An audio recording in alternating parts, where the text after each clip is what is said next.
News express ಎಟ್ 6ಗೆ ಸ್ವಾಗತ. ನಾನು ಸೌಮ್ಯ Hegde. Lockdown break ಮಾಡಿದ್ರೆ ನಾಳೆಯಿಂದ ಲಾಕ್ ಅಪ್ ಫಿಕ್ಸ್. ಸ್ಟಿಕ್ಕರ್ ಅಂಟಿಸಿದ್ರು ಬಿಡ್ತಿಲ್ಲ, ಅಮ್ಮಯ್ಯ ದಮ್ಮಯ್ಯ ಅಂದ್ರು ಬಿಡದೆ ಖಾಕಿ ಶಾಕ್. ಉಡಾಫೆ ಮಂತ್ರಿಯ ಪಂಪ್ ಹೊಡೆಯೋ ಮಾತುಗಳು ಏನು? ಹೆಮ್ಮಾರಿಗೆ ತಾಯಿ ಕಳ್ಕೊಂಡ ಮಗ ಶವ ತರೋಕೆ ಹರಸಾಹಸ ಪಟ್ಟಿದ್ದು ಹೇಗೆ? ಕರುನಾಡಿಗೆ ಸಂಪೂರ್ಣವಾಗಿ ಬೀಗ ಹಾಕೋಕೆ ಕ್ಷಣಗಣನೆ ಶುರು. ಕಂಪ್ಲೀಟ್ ಲಾಕ್ಡೌನ್ ಮಾಡೋಕೆ ಪೊಲೀಸರು ಹೇಗೆ ಸಜ್ಜಾಗಿದ್ದಾರೆ? ಮದುವೆಗೆ ಸರ್ಕಾರ ವಿಧಿಸಿರೋ ಮತ್ತಷ್ಟು ನಿರ್ಬಂಧಗಳು ಏನು? ನೋಡೋಣ ಕಂಪ್ಲೀಟ್ ಲಾಕ್ಡೌನ್ ನ್ಯೂಸ್ ಎಕ್ಸ್‌ಪ್ರೆಸ್‌ನಲ್ಲಿ.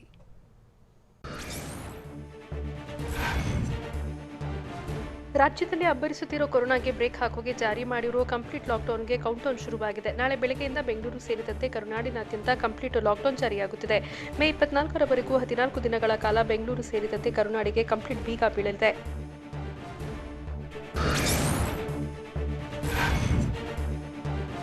ಕೊರೋನಾ ನಿಯಂತ್ರಿಸೋಕೆ ರಾಜ್ಯ ಸರ್ಕಾರ ಕಂಪ್ಲೀಟ್ ಲಾಕ್ಡೌನ್ ಘೋಷಿಸಿದೆ. ನಾಳೆ ಬೆಳಗ್ಗೆಯಿಂದ ಮೇ 24ರ ಬೆಳಗ್ಗೆ 6 ಗಂಟೆವರೆಗೂ ಕಠಿಣ ನಿಯಮಗಳು ಜಾರಿಯಲ್ಲಿರುತ್ತೆ. ಒಬ್ಬ ವ್ಯಕ್ತಿಯನ್ನ ಕೂಡ ರಸ್ತೆಯಲ್ಲಿ ಓಡಾಡೋಕೆ ಬಿಡಲ್ಲ ಅಂತ ಈಗಾಗಲೇ ಮುಖ್ಯಮಂತ್ರಿ ಬಿಎಸ್ ಯಡಿಯೂರಪ್ಪ ಎಚ್ಚರಿಕೆ ನೀಡಿದ್ದು, ಅಡ್ಡಾದಿಡ್ಡಿಯಾಗಿ ಓಡಾಡಿದ್ರೆ ಪೊಲೀಸರ ಕೈಗೆ ಲಾಕ್ ಆಗೋದು ಗ್ಯಾರಂಟಿ.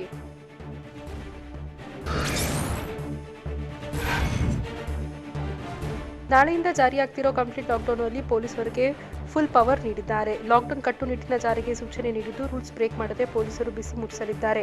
ಕಾಮಿಡಿ ಲಾಕ್ಡೌನ್ ಎನ್ನುತ್ತಿದ್ದಂತೆ ನಿನ್ನೆಯಿಂದ ಫೀಲ್ಡ್ಗಿಳಿದಿರೋ ಪೊಲೀಸರು ಬೇಕಾಬಿಟ್ಟಿಯಾಗಿ ಓಡಾಡ್ತಿರೋರಿಗೆ ಬಿಸಿ ಮುಟ್ಟಿಸುತ್ತಿದ್ದಾರೆ. ಅಲ್ಲದೆ ಬೆಂಗಳೂರು ನಗರ ಪೊಲೀಸ್ ಆಯುಕ್ತ ಕಮಲ್ ಪಂತ್ ಕೇವಲ ಗಾಡಿ ಸೀಸ್ ಮಾಡೋದಲ್ಲ, ಕೇಸ್ ಕೂಡ ದಾಖಲಿಸ್ತೀವಿ ಅಂತ ಎಚ್ಚರಿಕೆ ನೀಡಿದ್ದಾರೆ.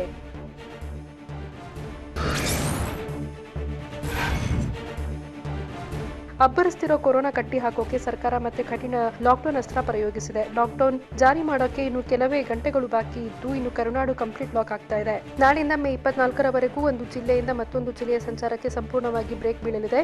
ವೈದ್ಯಕೀಯ ಸೇವೆ, ಕೊರೋನಾ ಫ್ರಂಟ್ಲೈನ್ ವಾರಿಯರ್ಸ್ ಸಂಚಾರಕ್ಕೆ ಮಾತ್ರ ಅವಕಾಶ ಇದೆ. ಇನ್ನುಳಿದ ಸಂಚಾರ ಸಂಪೂರ್ಣ ಬಂದ್ ಆಗಲಿದೆ.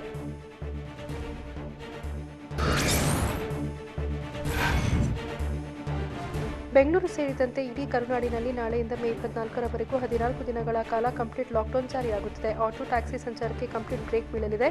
ಆಟೋ ಟ್ಯಾಕ್ಸಿ, ಓಲಾ, ಊಬರ್ ಸೇರಿದಂತೆ ಯಾವುದೇ ಸೇವೆ ಇರಲ್ಲ. ಆಟೋ ಟ್ಯಾಕ್ಸಿ, ಓಲಾ, ಊಬರ್ ರೋಡಿಗೆ ಇಳಿಸಿದ್ರೆ ಖಾಕಿ ಪಡೆ ಬಿಸಿ ಮುಟ್ಟಿಸಲಿದೆ. ಟ್ಯಾಕ್ಸಿ, ಆಟೋ, ಕ್ಯಾಬ್ಗಳಿಗೆ ತುರ್ತು ಸೇವೆಗೆ ಅವಕಾಶ ಮಾತ್ರ ನೀಡಲಾಗಿದೆ.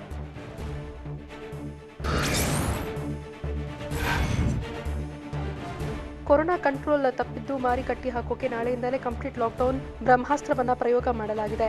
ಆದರೆ ರಾಜ್ಯದೊಳಗೆ ಗೂಡ್ಸ್ ವಾಹನಗಳ ಸಂಚಾರಕ್ಕೆ ಯಾವುದೇ ಅಡ್ಡಿ ಇಲ್ಲ.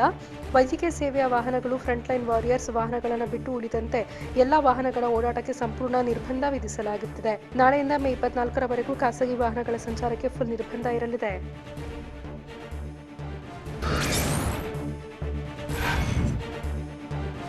ಲಾಕ್ಡೌನ್ ವೇಳೆ ಮದುವೆಗೆ ಪ್ಲಾನ್ ಮಾಡಿದವರಿಗೆ ಸರ್ಕಾರ ಮತ್ತೊಂದು ಬಿಗ್ ಶಾಕ್ ಕೊಟ್ಟಿದೆ. ಪರಿಷ್ಕೃತ ಗೈಡ್ಲೈನ್ಸ್ ಪ್ರಕಟ ಮಾಡಿದ್ದು, ಮದುವೆ ಸಮಾರಂಭಗಳನ್ನು ಮನೆಯಲ್ಲೇ ಮಾಡಬೇಕು ಅಂತ ತಿಳಿಸಿದೆ. ಅಲ್ಲದೆ 40 ಜನರಿಗೆ ಮಾತ್ರ ಭಾಗಿಯಾಗೋಕೆ ಅವಕಾಶ ನೀಡಿದ್ದು, ಮದುವೆಗೆ ಹಾಜರಾಗೋರಿಗೆ ಪಾಸ್ ಫಿಕ್ಸ್ ಮಾಡಿ ಆದೇಶ ಹೊರಡಿಸಿದೆ. ಆಹ್ವಾನ ಪತ್ರಿಕೆ ತೋರಿಸಿ ಬಿಬಿಎಂಪಿ ಅಥವಾ ತಹಸೀಲ್ದಾರ್ಗಳಿಂದ ಪಾಸ್ ಪಡೆಯಬಹುದಾಗಿದ್ದು, ಷರತ್ತು ಉಲ್ಲಂಘಿಸಿದರೆ ಮದುವೆ ಆಯೋಜಕರ ವಿರುದ್ಧ ಕ್ರಮ ಕೈಗೊಳ್ಳಲಿದ್ದಾರೆ.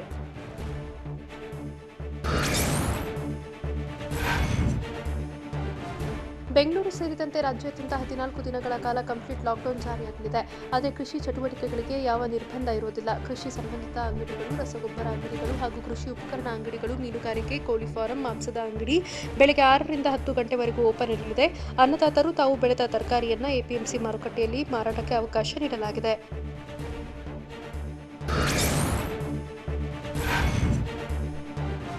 ರಾಜ್ಯಾದ್ಯಂತ ಇರೋ ದೇವಸ್ಥಾನಗಳು, ಮಸೀದಿಗಳು ಕಂಪ್ಲೀಟ್ ಕ್ಲೋಸ್ ಆಗಿದೆ. ಮೇ 10ರಿಂದ ಇನ್ನು 14 ದಿನಗಳ ಕಾಲ ಬೆಂಗಳೂರು ಸೇರಿದಂತೆ ರಾಜ್ಯಾದ್ಯಂತ ದೇವರ ದರ್ಶನ ಇರಲ್ಲ.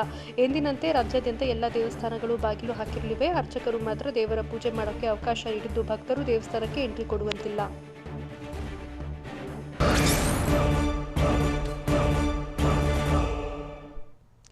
ನಾಳೆಯಿಂದ ಬೆಂಗಳೂರಲ್ಲಿ ಏನೆಲ್ಲ ಬಂದ್ ಆಗಲಿದೆ? ಹೊಸ ಲಾಕ್ಡೌನ್ನಲ್ಲಿ ಸರ್ಕಾರ ಯಾವುದಕ್ಕೆಲ್ಲ ರಿಲೀಫ್ ಕೊಟ್ಟಿದೆ?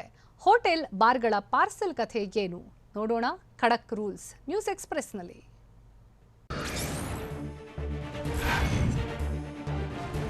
ರಾಜ್ಯಾದ್ಯಂತ ಅಬ್ಬರಿಸಿ ಬೊಬ್ಬರಿತಿರೋ ಕೊರೋನಾ ಕಟ್ಟಿ ಹಾಕೋಕೆ ನಾಳೆಯಿಂದಲೇ ಸಂಪೂರ್ಣ ಲಾಕ್ಡೌನ್ ಜಾರಿಯಾಗುತ್ತಿದೆ. ಬೆಂಗಳೂರು ಸೇರಿದಂತೆ ರಾಜ್ಯಾದ್ಯಂತ ಅಗತ್ಯ ವಸ್ತುಗಳ ಖರೀದಿಗೆ ಬೆಳಗ್ಗೆ 10ರವರೆಗೂ ಮಾತ್ರ ಅವಕಾಶ ಇದೆ. ಹಣ್ಣು, ಮಾಂಸ, ತರಕಾರಿ ಅಂಗಡಿ ಓಪನ್ ಇರಲಿವೆ. ಹಾಲಿನ ಅಂಗಡಿ ಬೆಳಗ್ಗೆಯಿಂದ ಸಂಜೆ 6 ಗಂಟೆವರೆಗೂ ಓಪನ್ ಇರುತ್ತೆ. ತಳ್ಳುವ ಗಾಡಿಯಲ್ಲಿ ತರಕಾರಿ ಮಾರಾಟಕ್ಕೆ ಅವಕಾಶ ಇದೆ.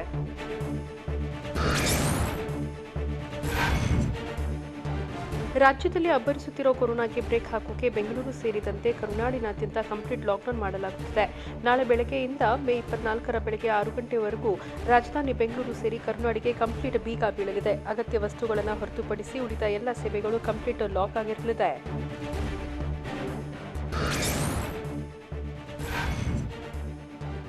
ಕೊರೋನಾ ಕಟ್ಟಿ ಹಾಕೋಕೆ ಬೆಂಗಳೂರು ಸೇರಿದಂತೆ ಕರುನಾಡಿನಾದ್ಯಂತ ನಾಳೆಯಿಂದ 14 ದಿನಗಳ ಕಾಲ ಕಂಪ್ಲೀಟ್ ಲಾಕ್ ಆಗಲಿದೆ.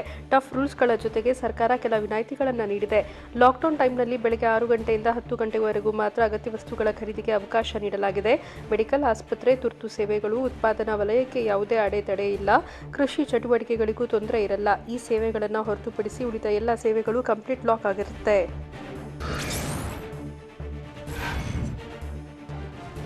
ಹೆಮ್ಮಾರಿ ಕಟ್ಟಿ ಹಾಕೋಕೆ ಬೆಂಗಳೂರು ಸೇರಿದಂತೆ ಕರುನಾಡು ಸೋಮವಾರದಿಂದ 14 ದಿನಗಳ ಕಾಲ ಕಂಪ್ಲೀಟ್ ಲಾಕ್ ಆಗಲಿದೆ. ಲಾಕ್ಡೌನ್ ವೇಳೆ ಅಗತ್ಯ ವಸ್ತುಗಳ ಖರೀದಿಗೆ ಬೆಳಗ್ಗೆ 4 ಗಂಟೆ ಮಾತ್ರ ರಿಲೀಫ್ ನೀಡಲಾಗಿದೆ. ಪ್ರತಿದಿನ ಬೆಳಗ್ಗೆ 6 ಗಂಟೆಯಿಂದ ಬೆಳಗ್ಗೆ 10 ಗಂಟೆವರೆಗೂ ತರಕಾರಿ, ದಿನಸಿ, ಹೂವು, ಹಣ್ಣು, ಮೀನು, ಮಾಂಸ ಖರೀದಿಸಬಹುದು. ಬೆಳಗ್ಗೆ 10 ಗಂಟೆ ಬಳಿಕ ರಾಜಧಾನಿ ಬೆಂಗಳೂರು ಸೇರಿದಂತೆ ಇಡೀ ಕರುನಾಡು ಸಂಪೂರ್ಣವಾಗಿ ಸ್ತಬ್ಧವಾಗಿರಲಿದೆ.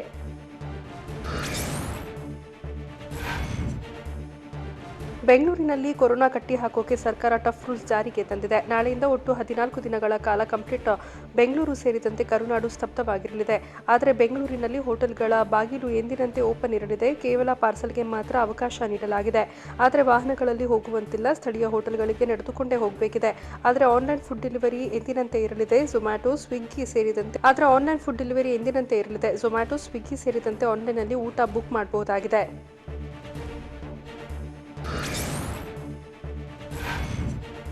ಸಿಲಿಕಾನ್ ಸಿಟಿ ಬೆಂಗಳೂರಲ್ಲಿ ನಾಳೆ ಮತ್ತಷ್ಟು ಕಟ್ಟುನಿಟ್ಟಿನ ನಿಯಮ ಜಾರಿಯಾಗಲಿದೆ. ಮೇ 24ರವರೆಗೂ ಕರುನಾಡು ಕಂಪ್ಲೀಟ್ ಲಾಕ್ ಆಗಿರಲಿದೆ. ರಾಜಧಾನಿ ಬೆಂಗಳೂರು ಸೇರಿದಂತೆ ಕರುನಾಡಿನಾದ್ಯಂತ ಬಾರ್ ಅಂಡ್ ರೆಸ್ಟೋರೆಂಟ್ಗಳು ಬೆಳಗ್ಗೆ 6 ಗಂಟೆಯಿಂದ 10 ಗಂಟೆವರೆಗೂ ಓಪನ್ ಇರಲಿದೆ.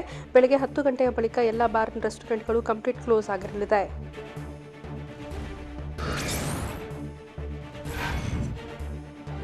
ಕೊರೋನಾ ಕಟ್ಟಿ ಹಾಕೋಕೆ ಬೆಂಗಳೂರು ಸೇರಿದಂತೆ ಕರುನಾಡಿನಾದ್ಯಂತ ನಾಳೆಯಿಂದ 14 ದಿನಗಳ ಕಂಪ್ಲೀಟ್ ಲಾಕ್ಡೌನ್ ಜಾರಿಯಾಗಿದೆ. ಬೆಂಗಳೂರು ಸೇರಿದಂತೆ ಕರುನಾಡಿನಲ್ಲಿ ಕೊರೋನಾ ಕಟ್ಟಿ ಹಾಕೋಕೆ ಲಾಕ್ಡೌನ್ ಅಸ್ತ್ರ ಪ್ರಯೋಗಿಸಲಾಗಿದೆ. ಇನ್ನು ರಾಜ್ಯಾದ್ಯಂತ ತಳ್ಳುವ ಗಾಡಿಯಲ್ಲಿ ವ್ಯಾಪಾರಕ್ಕೆ ಎಂದಿನಂತೆ ಅವಕಾಶ ನೀಡಲಾಗಿದೆ. ಇಡೀ ರಾಜ್ಯವೇ ಕಂಪ್ಲೀಟ್ ಲಾಕ್ ಆದರೂ ತಳ್ಳುವ ಗಾಡಿಯಲ್ಲಿ ವ್ಯಾಪಾರ ಮಾಡಬಹುದು.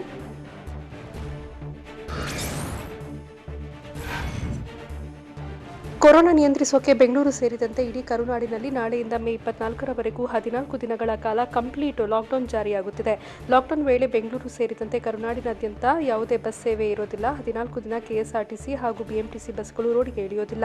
ಮೆಜೆಸ್ಟಿಕ್ನ ಬಿಎಂಟಿಸಿ ನಿಲ್ದಾಣದಿಂದ ದೇವನಹಳ್ಳಿ ಏರ್ಪೋರ್ಟ್ಗೆ ಹೋಗುವವರೆಗೂ ಗಂಟೆಗೊಂದು ಬಸ್ ವ್ಯವಸ್ಥೆ ಇದ್ದು ಇದು ಹಾಗೆ ಮುಂದುವರಿಯಲಿದೆ.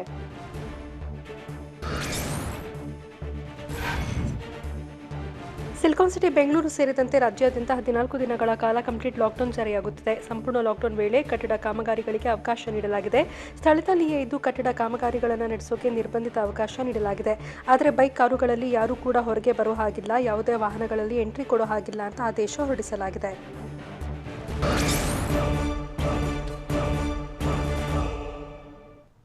ರೂಲ್ಸ್ ಬ್ರೇಕ್ ಮಾಡಿದವರಿಗೆ ಪೊಲೀಸರು ಲಾಠಿ ರುಚಿ ತೋರಿಸಿದ್ದು ಹೇಗೆ? ಪೊಲೀಸ್ ಅಂತ ಸ್ಟಿಕ್ಕರ್ ಅಂಟಿಸಿದವನು ಪೊಲೀಸರ ಕೈಗೆ ಸಿಕ್ಕಿಬಿದ್ದಿದ್ದು ಹೇಗೆ? ಗೂಡ್ಸ್ ವಾಹನದಲ್ಲಿ ಹೋಗ್ತಾ ಇದ್ದವರಿಗೆ ಖಾಕಿ ಕೊಟ್ಟ ಶಿಕ್ಷೆ ಏನು? ನೋಡೋಣ ಬೆಂಗಳೂರಿಗೆ ಬೀಗ ನ್ಯೂಸ್ ಎಕ್ಸ್‌ಪ್ರೆಸ್‌ನಲ್ಲಿ.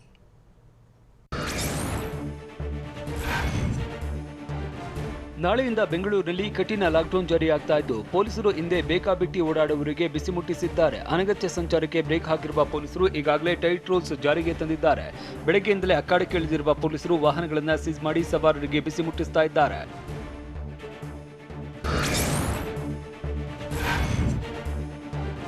ಸಿಲಿಕಾನ್ ಸಿಟಿಯಲ್ಲಿ ಅನಗತ್ಯ ಓಡಾಟಕ್ಕೆ ಬ್ರೇಕ್ ಬಿದ್ದಿದ್ದು ಪ್ರಮುಖ ಜಂಕ್ಷನ್ ಮತ್ತು ಸರ್ಕಲ್ಗಳಲ್ಲಿ ಖಾಕಿ ಪಡೆ ಫೀಲ್ಡ್ಗೆ ಇಳಿದಿದೆ. ಪೊಲೀಸರು ಅಖಾಡಕ್ಕೆ ಎಂಟ್ರಿ ಕೊಡ್ತಾ ಇದ್ದಂತೆ ರಸ್ತೆಗಳು ಖಾಲಿ ಹೊಡಿತಾ ಇದ್ದು ಅನಗತ್ಯವಾಗಿ ರಸ್ತೆಗೆ ಇಳಿದವರಿಗೆ ಬಿಸಿ ಮುಟ್ಟಿಸ್ತಾ ಇದ್ದಾರೆ. ಎಲ್ಲ ರಸ್ತೆ ಜಂಕ್ಷನ್ಗಳಲ್ಲಿ ಪ್ರತಿಯೊಂದು ವಾಹನ ತಪಾಸಣೆ ಮಾಡ್ತಾ ಇದ್ದು ಅನಗತ್ಯವಾಗಿ ಓಡಾಡುವ ವಾಹನ ಸೀಸ್ ಮಾಡ್ತಾ ಇದ್ದಾರೆ.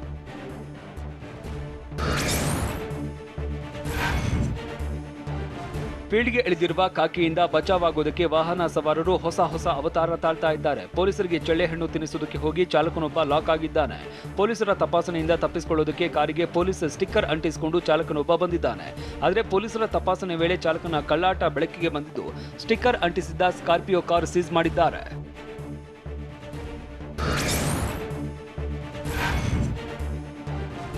ಲಾಕ್ಡೌನ್ ಜಾರಿಯಾಗಿದ್ದರೂ ಜನರ ಅನಗತ್ಯ ಓಡಾಟಕ್ಕೆ ಬ್ರೇಕ್ ಬೀಳ್ತಾ ಇಲ್ಲ. ಹೀಗಾಗಿ ಅನಗತ್ಯ ಓಡಾಟಕ್ಕೆ ಬ್ರೇಕ್ ಹಾಕೋದಕ್ಕೆ ಪೊಲೀಸರು ಅಖಾಡಕ್ಕೆ ಇಳಿದಿದ್ದು ಬಿಸಿ ಮುಟ್ಟಿಸ್ತಾ ಇದ್ದಾರೆ. ಬೆಂಗಳೂರಿನ ಬೊಮ್ಮನಹಳ್ಳಿ ರಸ್ತೆಯಲ್ಲಿ ಸುಖಾಸುಮ್ಮನೆ ಓಡಾಟ ನಡೆಸ್ತಾ ಇರುವ ವಾಹನಗಳನ್ನು ಸೀಸ್ ಮಾಡಿದ್ದಾರೆ. ಆನ್ಲೈನ್ ಡೆಲಿವರಿ ಗಾಡಿಗಳನ್ನು ಪೊಲೀಸರು ಚೆಕ್ ಮಾಡ್ತಿದ್ದಾರೆ.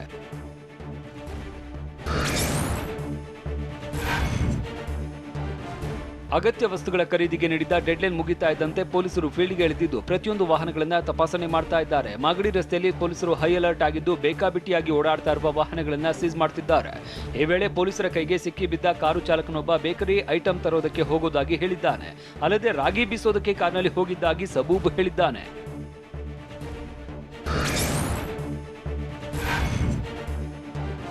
ಜನರ ಅನಗತ್ಯ ಸಂಚಾರಕ್ಕೆ ಬ್ರೇಕ್ ಹಾಕೋದಕ್ಕೆ ಪ್ರತಿಯೊಂದು ವಾಹನಗಳನ್ನ ಪೊಲೀಸರು ತಪಾಸಣೆ ಮಾಡ್ತಾ ಇದ್ದಾರೆ. ಆದರೂ ಪೊಲೀಸರ ಕಣ್ತಪ್ಪಿಸಿ ಜನ ಸಂಚಾರ ಮಾಡ್ತಾ ಇದ್ದಾರೆ. ಗೂಡ್ಸ್ ವಾಹನದಲ್ಲಿ ಕಾರ್ಮಿಕರು ಪ್ರಯಾಣಿಸ್ತಾ ಇದ್ದಾರೆ. ಹೀಗಾಗಿ ಚಿಕ್ಕಬಿದ್ದರು ಕಲ್ಲಿನಲ್ಲಿ ಗೂಡ್ಸ್ ಲಾರಿ ತಪಾಸಣೆ ಮಾಡಿದ್ದು ಕಾರ್ಮಿಕರು ಇದ್ದದ್ದು ಪತ್ತೆಯಾಗಿದೆ. ಹೀಗಾಗಿ ಯುವಕರನ್ನ ಕೆಳಗಿಳಿಸಿ ಪೊಲೀಸರು ಬಸ್ಗೆ ಹೊಡೆಸಿದ್ದಾರೆ.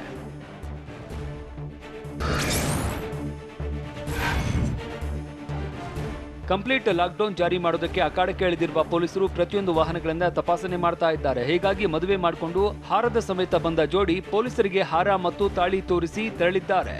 ಟ್ರಿನಿಟಿ ಸರ್ಕಲ್ನಲ್ಲಿ ವಾಹನ ತಪಾಸಣೆ ವೇಳೆ ಘಟನೆ ನಡೆದಿದ್ದು ಒಳ್ಳೆಯದಾಗ್ಲಿ ಅಂತ ಹರಸಿದ ಪೊಲೀಸರು ಕಾರು ಬಿಟ್ಟು ಕಳಿಸಿದ್ದಾರೆ.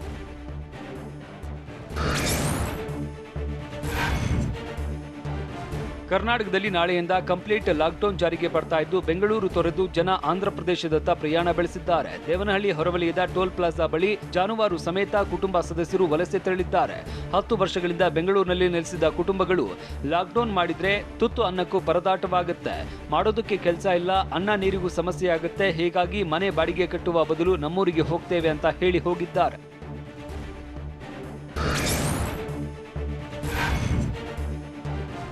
ಲಾಕ್ಡೌನ್ ಇದ್ದರೂ ಅಡ್ಡಾದಿಡ್ಡಿ ಓಡಾಡುವವರಿಗೆ ಬೆಂಗಳೂರು ನಗರ ಪೊಲೀಸ್ ಆಯುಕ್ತ ಕಮಲ್ ಪಂತ್ ಖಡಕ್ ವಾರ್ನಿಂಗ್ ನೀಡಿದ್ದಾರೆ. ಲಾಕ್ಡೌನ್ ಉಲ್ಲಂಘಿಸಿದವರ ವಿರುದ್ಧ ಕಠಿಣ ಕ್ರಮ ಕೈಗೊಳ್ಳುವುದಾಗಿ ಕಮಲ್ ಪಂತ್ ತಿಳಿಸಿದ್ದಾರೆ. ನಾಳೆಯಿಂದ ಜಾರಿಯಾಗುವ ಮಾರ್ಗಸೂಚಿ ಕಟ್ಟುನಿಟ್ಟಾಗಿ ಪಾಲಿಸಿ, ಅನಗತ್ಯವಾಗಿ ಓಡಾಡದೆ ಮನೆಯಲ್ಲಿ ಇರಿ, ಸುರಕ್ಷಿತವಾಗಿರಿ. ಕೋವಿಡ್ ವಿರುದ್ಧ ಹೋರಾಡೋದಕ್ಕೆ ಪ್ರತಿಯೊಬ್ಬರು ಸಹಕರಿಸಿ ಅಂತ ಟ್ವೀಟ್ ಮೂಲಕ ಕಮಿಷನರ್ ಕಮಲ್ ಪಂತ್ ಮನವಿ ಮಾಡಿದ್ದಾರೆ.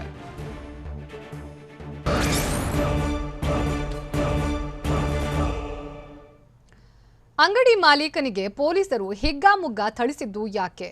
ಖಾಕಿ ಕೈಗೆ ಸಿಕ್ಕಿ ಬಿದ್ದ ವ್ಯಕ್ತಿ ರಸ್ತೆಯಲ್ಲೇ ಮಾಡಿದ ಹೈ ಡ್ರಾಮಾ ಏನು? ಲಾಕ್ಡೌನ್ ಭೀತಿಗೆ ಬಂಕ್ಗೆ ವಾಹನ ಸವಾರರು ಮುಗಿಬಿದ್ದಿದ್ದು ಹೇಗೆ?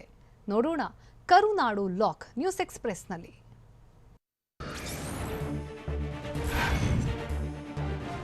ಚಿಕ್ಕಬಳ್ಳಾಪುರದಲ್ಲಿ ದಿನಸಿ ಅಂಗಡಿ ಮಾಲೀಕನಿಗೆ ಪೊಲೀಸರು ಲಾಠಿ ರುಚಿ ತೋರಿಸಿದ್ದಾರೆ. ಅಂಗಡಿ ಮುಚ್ಚೋದಕ್ಕೆ ಪೊಲೀಸರು ತಿಳಿಸಿದ್ದು ಅಂಗಡಿ ಮಾಲೀಕ ವಾಗ್ವಾದ ಮಾಡಿದ್ದಾನೆ. ಬಾಗೇಪಲ್ಲಿ ಪಟ್ಟಣದ ಪುರಸಭೆ ಅಂಗಡಿ ಬಳಿಗೆಯಲ್ಲಿ ಘಟನೆ ನಡೆದಿದ್ದು ಪೊಲೀಸರು ಅಂಗಡಿ ಮಾಲೀಕನಿಗೆ ಹಿಗ್ಗಾಮುಗ್ಗಾ ಥಳಿಸಿದ್ದಾರೆ.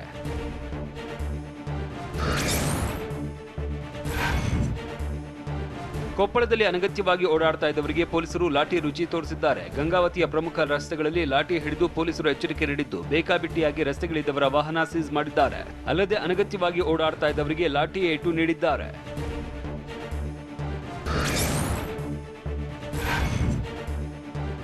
ರಾಜ್ಯಾದ್ಯಂತ ಪೊಲೀಸರು ಅಖಾಡಕ್ಕೆ ಇಳಿದಿದ್ದು ಕುಂಟು ನೆಪ ಹೇಳಿ ವಾಹನ ಸವಾರರು ಖಾಕಿ ಕೈಗೆ ಸಿಕ್ಕಿ ಬೀಳ್ತಾ ಇದ್ದಾರೆ. ಧಾರವಾಡದಲ್ಲಿ ಅನಗತ್ಯವಾಗಿ ರಸ್ತೆಗಿಳಿದ ವಾಹನಗಳನ್ನ ಪೊಲೀಸರು ಸೀಸ್ ಮಾಡ್ತಾ ಇದ್ದಾರೆ. ಧಾರವಾಡ ಸವದತ್ತಿ ರಸ್ತೆಯಲ್ಲಿ ಪೊಲೀಸರು ಕಾರ್ಯಾಚರಣೆ ನಡೆಸಿದ್ದು ಮದುವೆ ಕಾರ್ಡ್ ತೋರಿಸಿದವರ ಬೈಕ್ಗಳು ವಶಕ್ಕೆ ಪಡೆದಿದ್ದು ಮೆಡಿಕಲ್ ಎಮರ್ಜೆನ್ಸಿ ಪಾಸ್ ತೋರಿಸಿದ ಬೈಕ್ ಸವಾರರು ಸಿಕ್ಕಿ ಬಿದ್ದಿದ್ದಾರೆ.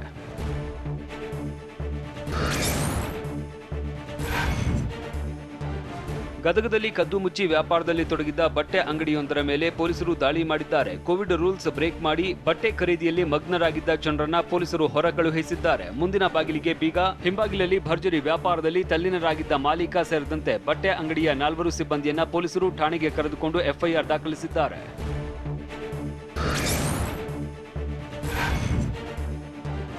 ಮೈಸೂರು ಜಿಲ್ಲೆ ನಂಜನಗೂಡು ತಾಲೂಕಿನ ಹುಲ್ಲಹಳ್ಳಿ ಸಮೀಪ ವ್ಯಕ್ತಿಯೊಬ್ಬ ಪೊಲೀಸರ ಎದುರು ಹೈಡ್ರಾಮಾ ಮಾಡಿದ್ದಾನೆ. ಸವಾರರ ಅನಗತ್ಯ ಓಡಾಟಕ್ಕೆ ಬ್ರೇಕ್ ಹಾಕೋದಕ್ಕೆ ಪೊಲೀಸರು ಮುಂದಾಗಿದ್ದು, ವ್ಯಕ್ತಿಯೊಬ್ಬ ರಸ್ತೆಯಲ್ಲೇ ಮಲಗಿ ನಾಟಕವಾಡಿದ್ದಾನೆ.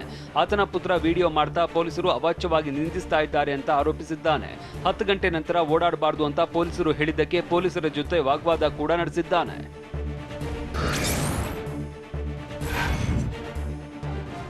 ಕೋವಿಡ್ ನಿಯಮ ಉಲ್ಲಂಘಿಸಿ ಮದುವೆ ಮಾಡ್ತಾ ಇದ್ದವರಿಗೆ ದಂಡದ ಬಿಸಿ ತಟ್ಟಿದೆ. ಹಾಸನ ಜಿಲ್ಲೆ ಹೊಳೆನರಸೀಪುರ ಪಟ್ಟಣದಲ್ಲಿ ಪೊಲೀಸರು ಕಾರ್ಯಾಚರಣೆ ನಡೆಸಿದ್ದು 5,000 ದಂಡ ವಿಧಿಸಿ ಎಲ್ಲರನ್ನೂ ಹೊರ ಕಳುಹಿಸಿದ್ದಾರೆ. ಸರ್ಕಾರ ನಿಯಮ ಉಲ್ಲಂಘಿಸಿ 50ಕ್ಕೂ ಹೆಚ್ಚು ಜನರು ಮದುವೆಯಲ್ಲಿ ಭಾಗಿಯಾಗಿದ್ರು. ಹೀಗಾಗಿ ದಂಡ ವಿಧಿಸಿದ್ದು, ಮತ್ತೆ ರೂಲ್ಸ್ ಬ್ರೇಕ್ ಮಾಡಿದ್ರೆ ಮದುವೆ ಮಂಟಪದ ಮಾಲೀಕರ ಮೇಲೆ ಕೇಸ್ ದಾಖಲಿಸುವ ಎಚ್ಚರಿಕೆ ನೀಡಿದ್ದಾರೆ.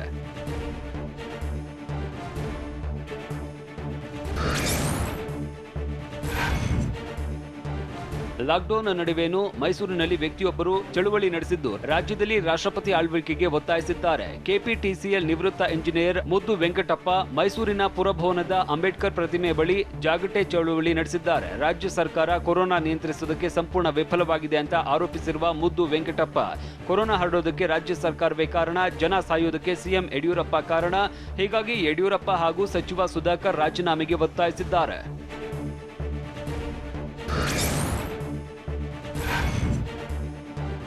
ಹಾಸನ ಜಿಲ್ಲೆ ಅರಸೀಕೆರೆ ತಾಲೂಕಿನ ಗಂಡಸಿ ಬಳಿ ಜನ ಪೆಟ್ರೋಲ್ ಬಂಕಿಗೆ ಮುಗಿಬಿದ್ದಿದ್ರು. ನಾಳೆಯಿಂದ ನೂತನ ಲಾಕ್ಡೌನ್ ಜಾರಿ ಆಗ್ತಾ ಇರೋದ್ರಿಂದಾಗಿ ಪೆಟ್ರೋಲ್ ಖರೀದಿಸುವುದಕ್ಕೆ ಜಮಾಯಿಸಿದ್ರು. ಅಂತರ ಪಾಲಿಸದೆ, ಸರಿಯಾದ ಕ್ರಮದಲ್ಲಿ ಮಾಸ್ಕ್ ಧರಿಸದೆ ನಿರ್ಲಕ್ಷ್ಯ ತೋರಿದ್ರು. ಸಂಚಾರಕ್ಕೆ ನಿರ್ಬಂಧವಿದ್ರು, ಕೇರ್ ಮಾಡದೆ ಪೆಟ್ರೋಲ್ ಕೊಳ್ಳೋದಕ್ಕೆ ನೆರೆದಿದ್ರು.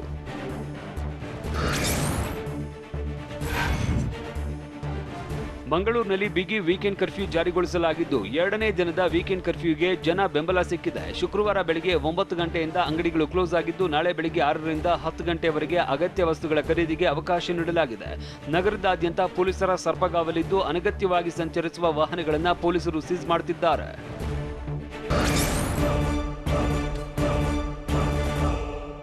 ಕೊರೋನಾದಿಂದ ಮೃತಪಟ್ಟವರ ಬಗ್ಗೆ ಸಚಿವ ಉಮೇಶ್ ಕತ್ತಿ ಕೊಟ್ಟ ಉಡಾಫೆ ಹೇಳಿಕೆಗೇನು? ಜನಪ್ರತಿನಿಧಿಗಳಿಗೆ ಕೊರೋನಾ ರೂಲ್ಸ್ ಅನ್ವಯವಾಗಲ್ವಾ? ಆಂಬ್ಯುಲೆನ್ಸ್ ಸಿಗದೇ ಇದ್ದಿದ್ದಕ್ಕೆ ತಾಯಿ ಶವವನ್ನ ಪುತ್ರ ತಂದಿದ್ದು ಹೇಗೆ? ಸೋಂಕಿತರಿಗೆ ಧೈರ್ಯ ತುಂಬೋಕೆ ವೈದ್ಯರು ಮಾಡಿದ್ದೇನು? ನೋಡೋಣ ಕೊರೋನಾ ಘಾತ ನ್ಯೂಸ್ ಎಕ್ಸ್‌ಪ್ರೆಸ್‌ನಲ್ಲಿ.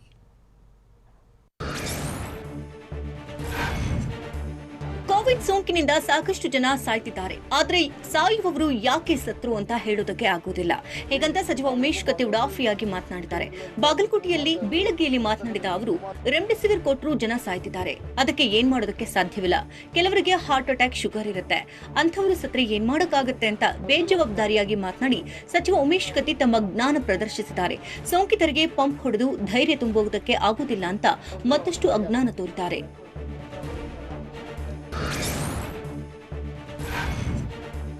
ಭಾರತ ದೇಶದಲ್ಲಿ 130 ಕೋಟಿಯಷ್ಟು ಜನಸಂಖ್ಯೆ ಇದೆ. ಆದ್ರೆ ಯಾರು ಯಾಕೆ ಸತ್ರು ಅಂತ ಗೊತ್ತಿಲ್ಲ ಅಂತ ಸಚಿವ ಉಮೇಶ್ ಕತ್ತಿ ಹೇಳಿದ್ದಾರೆ.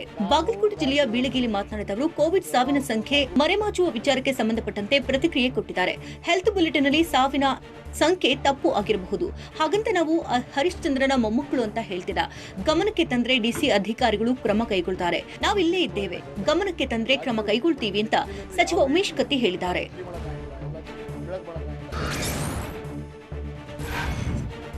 ದಾವಣಗೆರೆ ಜಿಲ್ಲೆಯ ಹೊನ್ನಾಳಿ ಕ್ಷೇತ್ರದ ಬಿಜೆಪಿ ಶಾಸಕ ಎಂಪಿ ರೇಣುಕಾಚಾರ್ಯ ಮದುವೆ ಮನೆಯೊಂದರಲ್ಲಿ ಮಾಸ್ಕ್ ಜಾಗೃತಿ ಮೂಡಿಸಿದ್ದಾರೆ.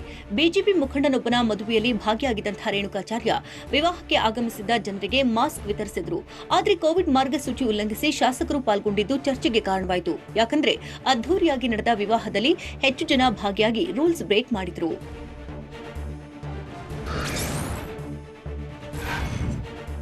ಬೆಂಗಳೂರಿನ ಬನಶಂಕರಿ ಚಿತಾಗಾರದಲ್ಲಿ ಯಂತ್ರವೊಂದು ಕೈಕೊಟ್ಟಿದೆ.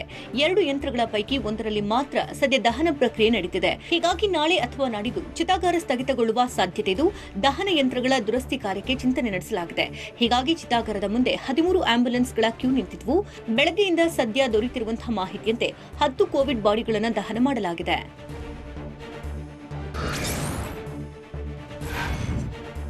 ಬೆಂಗಳೂರಿನ ಮೇಡಿ ಅಗ್ರಹಾರ ಚಿತಾಗಾರಕ್ಕೆ ಪುತ್ರನೊಬ್ಬ ಕಾರಿನಲ್ಲೇ ತಾಯಿ ಶವವನ್ನು ತಂದಿದ್ದ. ಆಂಬ್ಯುಲೆನ್ಸ್ ಸಿಗದ ಕಾರಣ ಲಕ್ಷ್ಮೀಪುರದಿಂದ ತಾಯಿ ಮೃತದೇಹವನ್ನು ತಂದು ಪುತ್ರ ದಫನ್ ಮಾಡಿದ್ದಾನೆ. ಸೋಂಕಿತ ತಾಯಿಗೆ ಬೆಡ್ ಕೊಡಿಸಲು ಸಾಕಷ್ಟು ಅಲೆದಾಡಿದ. ಆದರೆ ಕೊನೆಗೆ ದೇವನಹಳ್ಳಿಯ ರಾಮಯ್ಯ ಲೀಲಾ ಆಸ್ಪತ್ರೆಯಲ್ಲಿ ಬೆಡ್ ಸಿಕ್ಕಿದ್ದು ವೈದ್ಯರು ಚಿಕಿತ್ಸೆ ಕೂಡ ಕೊಟ್ಟಿದ್ದಾರೆ. ಅಷ್ಟೊತ್ತಿಗಾಗಲೇ ಟೈಮ್ ಮೀರಿದ ಕಾರಣ ತಾಯಿ ಮೃತಪಟ್ಟಿದ್ದಾರೆ. ಹೀಗಾಗಿ ಆಂಬ್ಯುಲೆನ್ಸ್ ಸಿಗದ ಕಾರಣ ಕಾರಿನಲ್ಲೇ ಶವ ತಂದು ದಫನ್ ಮಾಡಿದ್ದಾನೆ. ಈ ವೇಳೆ ಪುತ್ರ, ಆತನ ಮಕ್ಕಳು ಕಣ್ಣೀರಾದರು.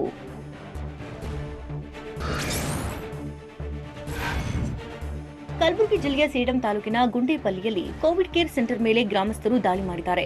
ಗ್ರಾಮದಲ್ಲಿ ಕೋವಿಡ್ ಕೇರ್ ಸೆಂಟರ್ ಆರಂಭಿಸಿದ್ದಕ್ಕೆ ಸಿಟ್ಟಾಗಿ ಸೋಂಕಿತರಿಗೆ ಚಿಕಿತ್ಸೆ ನೀಡುವಾಗಲೇ ಸರಿಸುಮಾರು ಗ್ರಾಮದ 100 ರಿಂದ 150 ಜನ ಏಕಾಏಕಿ ಅಟ್ಯಾಕ್ ಮಾಡಿದ್ದಾರೆ. ಈ ವೇಳೆ ವೈದ್ಯರಾದ ಪ್ರಭಾಜನ್, ಸುರೇಶ್ ಬಾಬುಗೆ ಗಾಯವಾಗಿದ್ದು ಮುಧೋಳ್ ಪೊಲೀಸ್ ಠಾಣೆಯಲ್ಲಿ ಕೇಸ್ ದಾಖಲಾಗಿದೆ.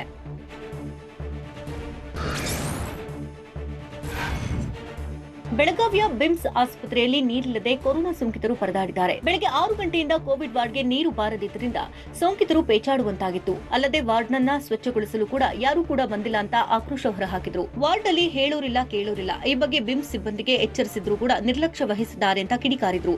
ಸೋಂಕಿತರ ಸಂಬಂಧಿಕರು ಕೂಡ ಆಸ್ಪತ್ರೆ ಸಿಬ್ಬಂದಿ ವಿರುದ್ಧ ಗರಂ ಆಗಿದ್ರು.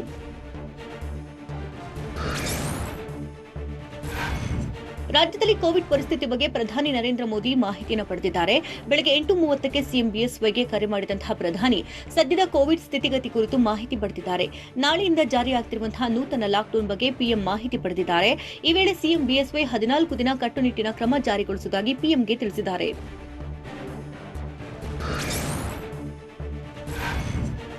ಕೊರೋನಾ ಸೋಂಕಿತರಿಗೆ ವೈದ್ಯರು ವಿಭಿನ್ನ ರೀತಿಯಲ್ಲಿ ಧೈರ್ಯ ತುಂಬಿದ್ದಾರೆ.